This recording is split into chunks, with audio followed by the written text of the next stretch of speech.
Welcome to freedomlovin.com, where we focus on building freedom in an unfree world. Through personal development, location independence,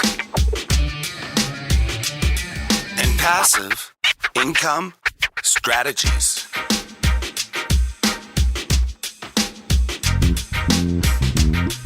Now here's your host, Kevin Koskela. Welcome back to another episode of the Freedom Lovin' Podcast. This is Kevin, and this is number 82.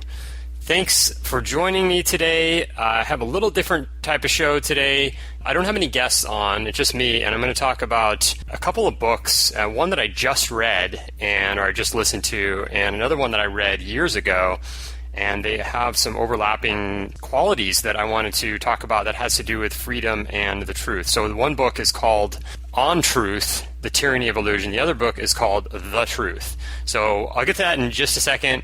Let's see, I just moved into a new place in San Diego, beautiful San Diego. I really had a frustrating time looking for a place to live this time around, and it wasn't really digging a lot of the things I was finding. I like to live downtown because it's kind of the center of the action, but I ended up kind of making a compromise there and moving out a little bit further from downtown, closer to the beach, so kind of in between Mission and Ocean Beach. So it's a great location, actually, and I'm really, really happy with the place. It's been just so much better. I was before this, I was staying in a little place that had a horrible layout and awful decor, and I just wasn't happy with it, and the lights weren't working, so it was always dark in there, and I couldn't fix the lights, and everything that I tried to fix seemed to not work. So anyway, I'm back to some place that I really enjoy. It's got a view, which I think is the biggest, it makes the biggest difference for me, is having any kind of view. It's not a view of the ocean, but it's a view of kind of the north, so it's kind of the hills and there's trees. I can actually see SeaWorld easily from my back door, and I have a little patio. So this is pretty cool. I mean, this is really awesome, and the place, the building itself is not too much to look at from the outside because it's like that late 60s, early 70s architecture. It's kind of a round building.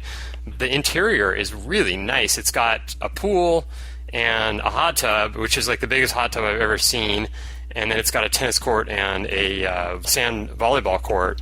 So I'm not too disappointed in this, and it's quite a bit cheaper than the downtown prices. So I'm also looking to travel a lot, probably in next year.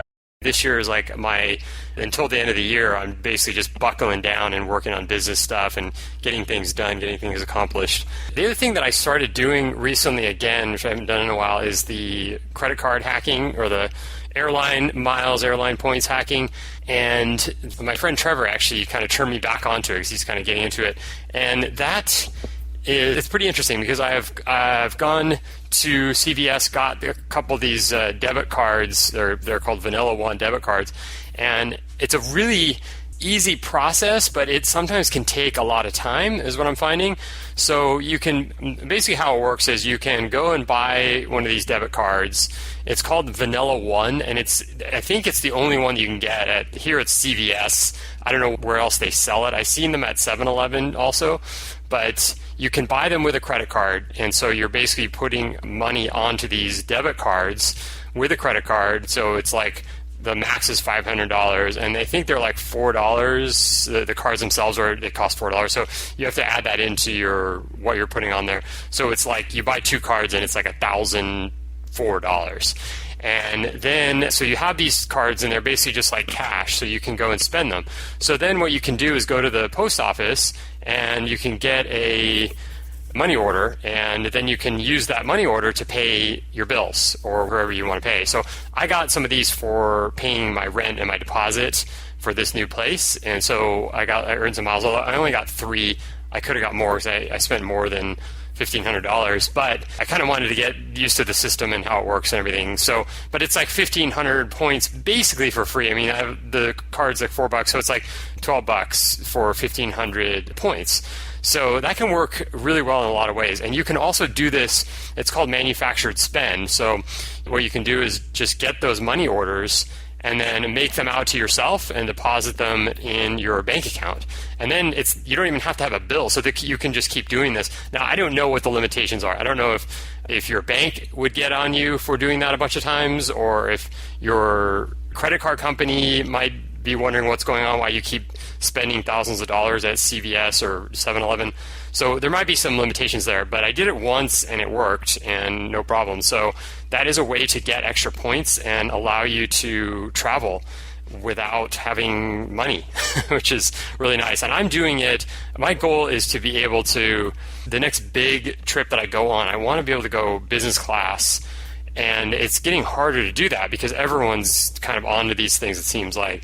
Everyone's earning tons of points. So now, whereas United, I was just looking at, like, let's say I were to go to Asia, and I think it's the same for South America, but United, if I was to use my points on United, it used to be 65,000 points. I could pretty easily get a business class ticket to, like, Bangkok. And I checked it the other day, and that's gone up to 80,000 now. Or it might even be more than 80,000, but I think the lowest I saw was 80,000 points to go business class to Asia. So it's gone up, and then just the regular tickets, economy has gone. I think those have gone up too, and I can't remember what it was, but it's like used to be 16,500, I think, and now it's quite a bit more than that. So all that stuff is getting harder, so you kind of have to keep up, and I want to keep doing this and getting these points to travel. And if you want to listen to a really good show that talks about a lot of this stuff, it's called Abroaders, and that is a podcast where they talk about nothing but how to kind of maximize your points and how to work the system basically on getting the most airline points that you can with your credit cards. And these guys are masters of it. And I had Eric Paquette from Abroaders on the show maybe a year and a half ago. So if you want to check that one out too, he gave a ton of information on there. We'll link to that in the show. So anyway, on to the topic for today. So my friend Josh Wakeman started a group on Facebook similar to my Facebook group, mine is Freedom, Love, and Quest, and his is actually Freedom Quest. So it's got some similar ideas to me and kind of a similar philosophy. But he posed the question, what is freedom to you? And what does it mean to you? I ask my guests that quite a bit, and I think I've been asked that a couple times in interviews and things like that. And my answer is no unchosen obligations. It's a very simple answer. It kind of covers a lot of things, not doing things you don't want to do, basically, no unchosen obligations. And if you think about that deeper, there's a lot to it. And so there's a book called On Truth, The Tyranny of Illusions by Stefan Molyneux. And I read this back in 2008, and I read it and then I read it again because it was so amazing. I just was kind of blown away by what was in the book and how I never had thought of things in this way. But that opened me up quite a bit. That was around the same time I read How I Found Freedom in an Unfree World, and a lot of the same kind of revelations came about for me. And so I wanted to read part of the book here and then talk about what I felt about that and then how it relates to another book that I just read. So this is the beginning of the book, or towards the beginning of the book. There are only 3 kinds of relationships in the world. The first kind is the one we all dream of: joyous, mutually beneficial, deep, meaningful, fun, a real pleasure to have and to hold. This kind of relationship is extraordinarily rare. If this kind of relationship were an animal, it would not even be on the endangered list. It would be by many considered extinct. The second kind of relationship is mutually beneficial, but not joyous, deep, or meaningful. This is the kind of relationship you have with your grocer, your banker, and perhaps your boss. It is voluntary, defined by an implicit or explicit contract, and can usually be broken or allowed to lapse without guilt, regret, or remorse. The first kind of relationship does not involve obligation, but pleasure. There is no need for guilt or manipulation, bullying or control, demands, tears, or passive aggression. We do not need obligation to draw us to that which gives us pleasure any more than a child needs to be cajoled into eating his candy. The second kind of relationship does involve obligation, but it is voluntarily chosen for mutual advantage. We pay our mortgage, the bank gives us a house. The relationship is contractual and thus does not need guilt or manipulation. It is the third kind of relationship that this book will focus on. It is the third kind of relationship that is eating us alive. The third kind of relationship has 3 main components. The first is that it is not chosen. The second is that it involves obligations. And the third is that it is considered moral. The first and most important aspects of these kinds of relationships is that they are not entered into voluntarily. You are born into them. You do not choose your parents. You do not choose your siblings. You do not choose your extended family. You do not choose your country. You do not choose your culture. You do not choose your government. You do not choose your religion. You do not choose your school. You do not choose your teachers. Sadly, when you are a child, the list is nearly endless. You are born into this world without choice, into a familial, social, educational, political, and geographical environment that is merely accidental. And for the rest of your life, everyone will try to convince you that you are responsible for this accident. Your parents decided to have a child. You were in no way involved in the choice, since you did not as yet exist when the decision was made. Even if you were conceived by accident or adopted, your parents decided to keep you. Thus, your parents' relationship with you when you were a child was essentially contractual, in the same way that when you buy a dog, you're obligated to feed it. Naturally, it is preferable and certainly possible for your relationship with your parents to be loving, mutually enjoyable, respectful, and great fun all around. But as I said before, this kind of relationship is sadly all too rare. Entire generations of children have grown up with the idea that the act of being born creates an obligation.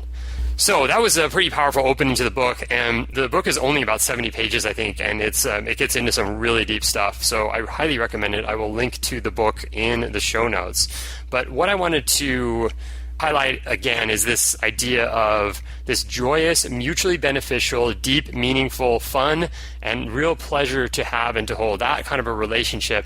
And if that is missing, and I've been thinking about this a lot the last few weeks, but if that is missing from your life, if you do not have that, then you are probably not living life to its fullest. I mean, you are definitely not living life to its fullest, and there's a lot of things missing. And it could be that you're in a relationship that you feel stuck in. It could be that you don't have a relationship but you want one. It could be any number of things that are limiting your ability to feel free and happy and joyous, like the quote says. And I think that's something that we all are seeking in one way or another, and it does seem so elusive. And so last week, there's a book that came out. It's called The Truth by Neil Strauss. And Neil Strauss, as many people know, wrote The Game. I think I mentioned this on the last show, but he wrote The Game, which was a book that was kind of like the handbook for pickup artists. And he's a short guy, and he says he's not very good looking. And he was a writer for the New York Times, and he decided to just throw himself into the pickup artist scene in LA in the mid-2000s and just learn everything he could from these guys and then just write a book about it. And the book was really good, and it was really entertaining, and it helped guys, I think, to a certain extent, just kind of be able to talk to women, just even the initial talking to women. But I think the book was not a very good means to an end. I think most people that kind of pursue the pickup world end up pretty sad and depressed eventually, and it's not really a lifestyle that is sustainable. It doesn't cause that. It doesn't create that joyous, deep, meaningful relationship. It really never does. It becomes sort of a game, and a lot of these guys think of it as it's like a sport or something, or how many women can you get so that you can get more points.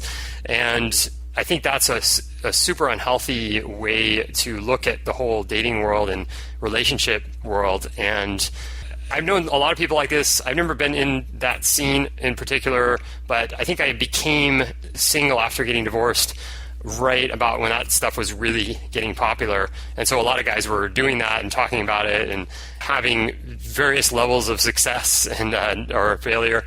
So I kind of know about it. I read some of the books, and there's a lot of really bad stuff out there and some helpful stuff out there.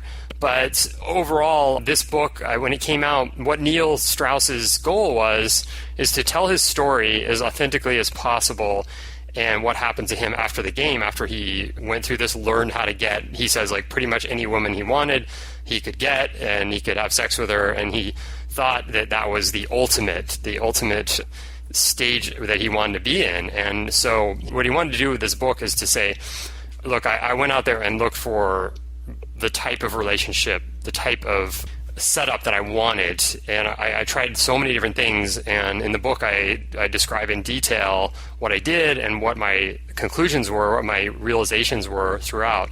And so at the beginning of the book, he starts out, he's in He's in rehab for sex. And so he's a sex addict. And it's pretty interesting. There's some pretty alarming views in this rehab place there's one particular woman that is just extremely she thinks everybody should be married and no one should even think about other people. And there's another woman that has some really good insight into what he needs to do and what these guys need to do.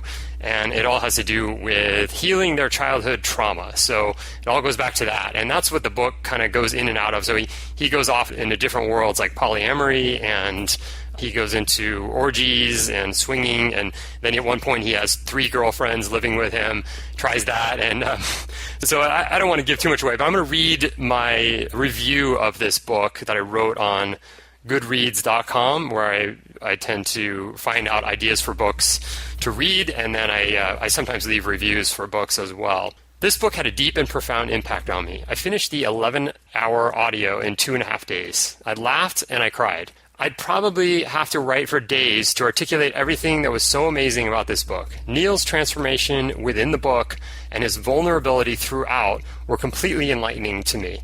Coming from being one of the pioneers of the pickup movement, he found that he had to do some deep introspection in the form of therapy and other methods to uncover why his childhood trauma was actually at the root of why he has not found happiness or satisfaction in his relationships or sexcapades.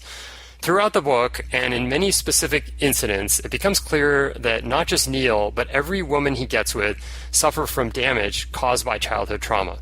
Many were beaten, abused, neglected, abandoned, and are living life stuck in a child or adolescent state of mind, never escaping their past. This book opened me up to the true meaning of vulnerability and the fact that not many people ever truly become an adult. This book also gave me a true appreciation of what it takes to love. It is far more about becoming whole yourself than to partake in an exhaustive search to find the exact right person that meets every need in every way. Maybe a small spoiler alert here. Pause. But I appreciated that in the end, he does not preach monogamy or non-monogamy, but instead says that these are the wrong questions. I'm sure I will be revisiting this book, as there were so many nuggets of wisdom among the sometimes entertaining, sometimes heartwarming stories. Read or listen to this book if you want the truth about what is the real key to freedom and happiness in relationships and life. So that was my take on the book, and I think that I've definitely studied over the last 7 years. I've definitely studied a lot of this and kind of know it to a certain degree, that people aren't ready for relationships until they've discovered themselves. And that's why I always recommend that book by Nathaniel Branden called The Art of Self-Discovery, which is more of a workbook than a book, but it really goes through all aspects of your past, and you get to write sense completion exercises about every kind of experience that you've had as a child, as a teenager, and it opens up a lot of things that you may be blind to, that you're doing just out of just instant reactions and just not even thinking about it. And that's what I used to do a lot, and I do it a lot less now, but of course there's still always work that could be done. So, but I read this book, I listened to this book, The Truth, and I was just kind of blown away by it, and just I think that part of it is also the book was written in a very authentic way. Like, he didn't hold back on anything. Like, it seemed like he just was out there, and whether he was feeling really down on himself or he was proud of himself or whatever it was, he just laid it out there, and it was really refreshing. And also he talked about the need for healing that childhood trauma, and I think there was a couple parts of the book that I was just like almost like, I was choked up, like almost crying, because it was like he had these realizations. It's like, wow, that none of this is making me happy, and this is really what is going on here. And so I recommend that one. I recommend both of these books. I think that both of them get to some kind of truth that can help people, and they are well worth your time to read. I think on Truth, it would take you just a few hours maybe to listen to. This one was 11 hours. So yeah, take the time out. I'd love to hear what you guys think. I do have the Facebook group now. I've mentioned it on a few podcasts, but it's if you go to Facebook and you just search for Freedom Lovin' Quest, then you can find our group. And I will, if you If you ask to join, I will let you in and you can be in on the discussion, and I'd love to have you in there. We've had people join just about every day. It seems like new people are joining, so that's great to see, and I'm getting to know some of the people in the group, and we want to keep that going because I want to be able to support people and have people talk about what they're doing too, because I think we can all come up with things where we can all talk about our lives and talk about what we're struggling with and what's working for us and learn from each other. So definitely check that out. I'd love to see you in there. And again, thanks so much for listening. The other thing I want to mention is I have another website called 100 Must Reads. It's 100mustreads.com. And we have over 100, in fact, we have over almost 140 business book summaries in the site. And you can access them by joining us there. And right now it's still set, and I don't know how long this is going to be for, but it's still set as pay what you want. So it's a really easy, cheap way to get access to a whole bunch of business book summaries. And we have audio books in there as well. We're adding 4 new audios every month. So check it out, 100mustreads.com. And if you like this show, the Freedom Lovin' Podcast, please give us a rating and review on iTunes. I tried to look at Stitcher. I don't understand it. It doesn't seem like there's any place to leave a review, but on iTunes there is. If you open up your iTunes, you can just search for Freedom Lovin' Podcast, and we will come up. And then if you can just drop in a review there, that would be awesome. So thanks so much for listening. Go out there and build some freedom, and we'll talk to you soon. Thanks for listening to another episode of the Freedom Lovin' Podcast. To break free today, head on over to freedomlovin.com and download our free guide. 7 practical tips to living free in an unfree world.